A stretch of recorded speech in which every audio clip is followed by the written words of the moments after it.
Mi nombre es Shirley Tipan y les hablaré sobre la regulación respiratoria del equilibrio ácido-básico. Los pulmones son la segunda línea de defensa frente a los trastornos del equilibrio ácido-básico debido al control sobre el CO2 del líquido extracelular. Primero debemos entender que todos los procesos metabólicos intracelulares generan continuamente CO2.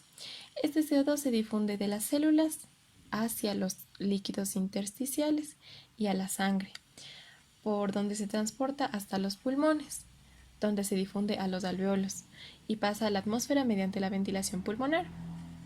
Como dato tenemos que la cantidad de CO2 disuelto en el extracelular es de 1.2 moles sobre litro, que corresponde a una presión de 40 milímetros de mercurio de CO2. Entonces, si la producción metabólica de CO2 aumenta, también aumenta la presión parcial de CO2 del extracelular, ya que hay mayor cantidad de CO2. Y si la producción metabólica desciende, también lo hará la presión parcial de CO2. En cambio, cuando aumenta la ventilación pulmonar, el CO2 es expulsado de los pulmones, disminuyendo su cantidad en el cuerpo. Y la presión parcial de CO2 del extracelular baja. De esta forma, la expiración pulmonar del CO2 equilibra su producción metabólica. Tanto la ventilación pulmonar como la producción metabólica pueden modificar la presión parcial de CO2. Y si la formación metabólica de CO2 permanece constante, solamente la ventilación pulmonar influye sobre la presión parcial de CO2. Recordemos que cuando aumenta la concentración de CO2, también se elevan las concentraciones de ácido carbónico y de hidrogeniones, ocasionando una disminución del pH del líquido extracelular o acidificación.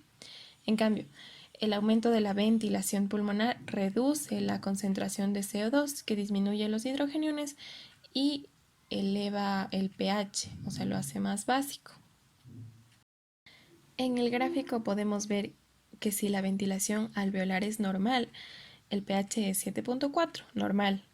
Si la ventilación alveolar aumenta al doble de lo normal, el pH asciende en 0.23, es decir, alrededor de 7,63.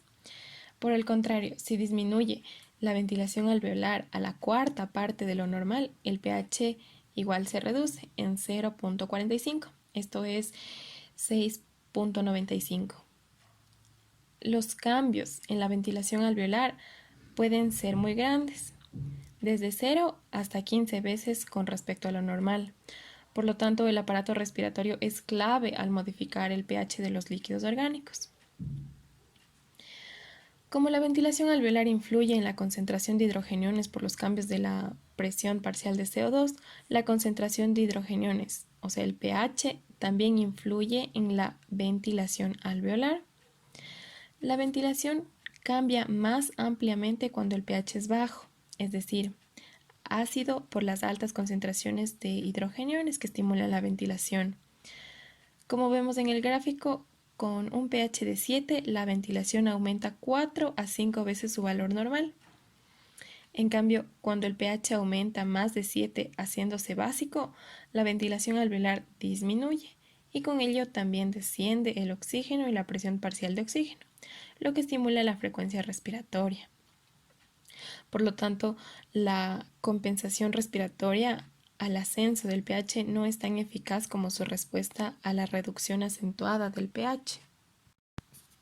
Ahora, el aparato respiratorio actúa regulando por retroalimentación negativa la concentración de hidrogeniones. Como podemos ver en el gráfico, siempre que la concentración de hidrogeniones supere su valor normal, se producirá una estimulación del aparato respiratorio y aumentará la ventilación alveolar. El aumento de la ventilación reduce la presión parcial de CO2 y por ende la concentración de hidrogeniones que regresan a la normalidad. Por el contrario, si la concentración de hidrogeniones se reduce por debajo de los límites normales, se deprime el centro respiratorio y la ventilación alveolar disminuye, con lo que la concentración de hidrogeniones vuelve a elevarse y alcanza la normalidad. El aparato respiratorio es un sistema de amortiguación fisiológico que tiene el doble o el triple de potencia amortiguadora que los demás amortiguadores químicos del extracelular. Regula el equilibrio ácido-básico de manera rápida y evita que la concentración de hidrogeniones cambie demasiado. Mientras tanto, los riñones que actúan más lento pueden eliminar el desequilibrio.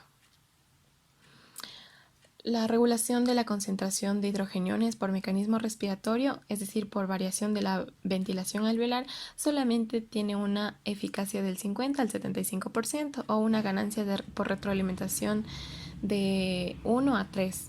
Por ejemplo, si el pH se reduce de 7.4 a 7, entonces el aparato respiratorio puede hacer que el pH ascienda hasta un valor de 7.2 o 7.3 en un tiempo de 3 a 12 minutos, pero no puede normalizar al 100%.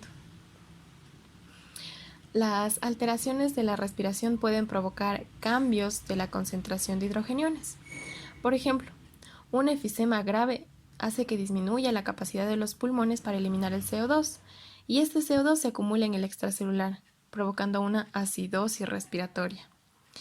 Además, se reduce la capacidad para responder a la acidosis metabólica porque bajan las reducciones compensatorias de la presión parcial de CO2, que normalmente se producirían aumentando la ventilación.